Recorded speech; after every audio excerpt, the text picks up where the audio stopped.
تو اس میں کون سی ایسی مشکل بات ہے جو ہم نہیں کر سکتے؟ وہ جی آپ تو تقوی والے ہیں، ہم تو بڑے گناہگار ہیں، یہ کہہ کر ہر حرام کرتے ہیں، اور جی ہم تو دیکھو یہ ایک تقسیم آئی ہے لفظی جس نے بڑا نقصان پہنچا ہے۔ آپ تو جی دیندار لوگ ہیں، ہم دنیا دار لوگ۔ آپ دیندار ہیں، آپ کو تو کوئی غلطی نہیں کرنی چاہیے، اور ہم دنیا دار ہیں، ہم شراب بھی پئیں تو ٹھیک۔ آپ تو داڑھی والے ہیں، آپ کی تو نظر بھی کسی طرف نہیں جانی چاہیے، اور ہم دنیا دار ہیں، ہم ساری رات زنا کریں تو کوئی بات کہ ہم دنیا دار ہیں۔ آپ دیندار ہیں، آپ کو دکان پہ غلط نہیں تولنا چاہیے، ہم دنیا دار ہیں، ہم ملاوٹ کریں، کھوٹ کریں، غلط تولیں، ہیرا پھیری کریں۔ بھائیو ہر آدمی دنیا دار ہے، ہر آدمی دیندار، جو اس دنیا میں رہتا ہے وہ دنیا دار ہے، جو مسلمان ہے وہ دیندار ہے۔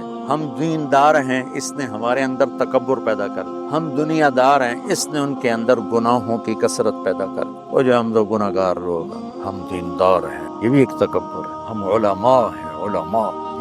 میں ایک دفعہ گیا، برائمنٹ سے پڑھتا تھا گورنمنٹ کالج، میرے دوست آ گئے، نیو ہاسٹل میں شفٹ ہو، ان سے ملنے گئے، تو ایک ہمارا سینٹرل ماڈل اسکول کا ساتھی تھا، ہم سے 1 سال آگے، ڈاکٹر ظہیر، اب وہ فیصل آباد میں ہوتا ہے، وہ چلا گیا کنگ ایڈورڈ میڈیکل کالج۔ تو شام کو ہم نیو ہاسٹل میں سارے اکٹھے، میں ریونڈ سے درویش سر، وہ سارے بڑے بابو صاحبو بنے ہوئے، تو وہ ظہیر میرے سامنے بیٹھا تھا اور میں یہاں بیٹھا تھا، اور نیو ہاسٹل کی کینٹین باہر ٹیبل لگے ہوئے تھے، صحن میں اس میں ہم کچھ سنیکس وغیرہ کھا رہے تھے۔ مجھ سے پوچھتا ہے طارق کیا کر رہے ہو؟ میں کہا میں مولوی بن رہا ہوں۔ اچھا ہم اسکول سے اکٹھے تھے، وہ میرے گھر کو، خاندانی حالات کو اچھی طرح جانتے، لیکن مولوی کے لفظ کی جو حقارت تھی، وہ مجھ سے کہنے لگا تو روٹی کہاں سے کھاؤ گے؟ روٹی کہاں سے کھاؤ؟ ایسے بیٹا، میں نے کہا اللہ کھلائے گا؟ کہنے لگا اللہ آسمان سے پھینکے گا؟ بے تکلفی تھی نا، تو میں نے کہا تو کہاں سے کھائے گا؟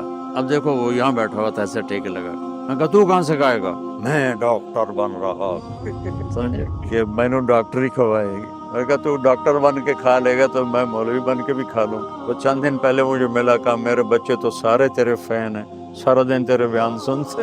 اب اس میں کون سی مشکل بات ہے جو ہم سے نہیں ہو سکتی؟ بھائیو سب دیندار ہیں، سب دنیا دار ہیں، اس تقسیم کو توڑو کہ آپ تو دیندار ہیں۔ تو اب اس کے 2 نقصان ہیں کہ وہ کہتا ہے کہ طارق جمیل سے تو خطا ہونی نہیں چاہیے، یہ دیندار ہے، اور طارق جمیل کہتا ہے میں بڑا سپر مین ہوں، میں دیندار ہوں۔ دوسرے کا تاثر غلط ہو گیا کہ یہ تو اب غلطی کر نہیں سکتے، اس نے پگڑی باندھ لی، اس نے داڑھی رکھ لی، اور اس نے ممبر پہ بیٹھ، یہ تو اب ہو گیا فرشتہ، یہ تو گناہ کر ہی نہیں سکتا۔ اس کا ذہن خراب ہوا، میرا ذہن خراب ہوا کہ میں تو بہت نیک آدمی۔ دنیا دار سے کیا ہوا؟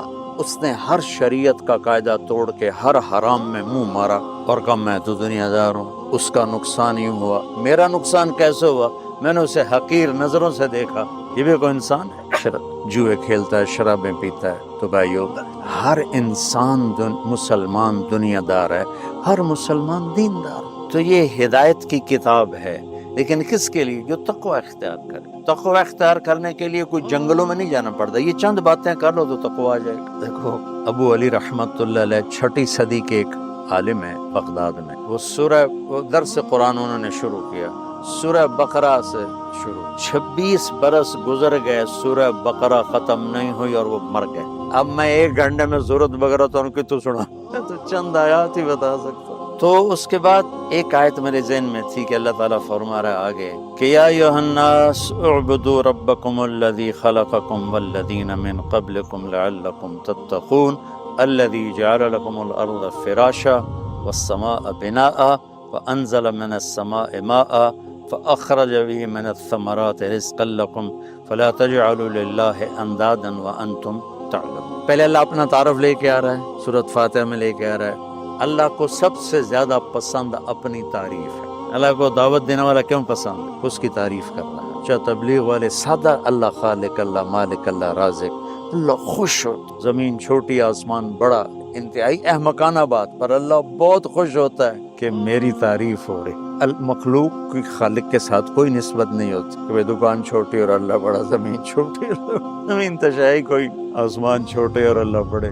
لیکن میں کہتا ہوں اللہ اس میں بھی خوش ہوتا ہوں، اللہ کو اپنی تعریف پسند ہے، تو قرآن شروع کیا الحمد، سب تعریف۔ ایک ہوتی مدح، ایک ہوتی حمد۔ مدح ہے خوشامد، اور مدح ہے کسی عوض میں۔ خوشامد کو بھی مدح کہتے ہیں، اور کسی احسان کے بدلے میں تعریف کرنے کو مدح کہتے ہیں. اور حمد ہوتا ہے کہ وہ کچھ بھی نہ کرے، وہ ذات ہے ہی قابل تعریف، اس کی تعریف اس کا حق ہے، اس کا حق ہے. تو جس میں کوئی خوبی دیکھو اس کی تعریف کیا کرو، خوشامد نہ کیا کرو، تعریف. آپ نے حدیث سنی ہوگی مشہور، جو تمہاری تعریف کرے اس کے منہ میں مٹی ڈالو. سنیے، تعریف مراد نہیں ہے، خوشامد مراد. تو خوشامد آدمی کو تباہ کر دے اور اس کی حوصلہ افزائی نہ کرنا بھی اس کو توڑ کے رکھ دیتے. سے میرے نبی نے خود اپنے صحابہ کی تعریف. تو خوشامد ہمارے دینی حلقوں میں بھی ہے. تھوڑا سا کوئی دنیا کے لحاظ سے بڑا ہو جائے اس کی خوشامد، کوئی دین کے لحاظ سے بڑا ہو جائے اس کی خوشامد. ہم ایک بڑے شیخ سے ملنے کے، ہمارے بڑے مشائخ میں سے، اس کے چشتی سلسلے کے، تو وہ تشریف فرما تھے، ہماری جماعت گئی، ان کے مریدین بیٹھے تھے کہ میں آپ کو دیکھو آنکھوں دیکھا بتا رہا ہوں، سنا ہوا نہیں بتا رہا. تو پیر صاحب کچھ بولنے لگے تو انہوں نے کہا ہوتا ہے بعض اوقات آدمی بات کرنے سے پہلے جیسے یہ گانے والے وہ راگ لاپتے ہیں تاکہ اس راگ پہ گانے کو لا سکے. تھوڑی تھوڑی میرے اس زمانے پرانے کی یادیں الو کی پٹھی آ جاتی ہیں. وہ فرمانے لگے ابھی انہوں نے اتنا ہی کیا تھا تو مریدین کہنے لگے سبحان اللہ. میں نے اتنی مشکل سے اپنی ہنسی کو روکا.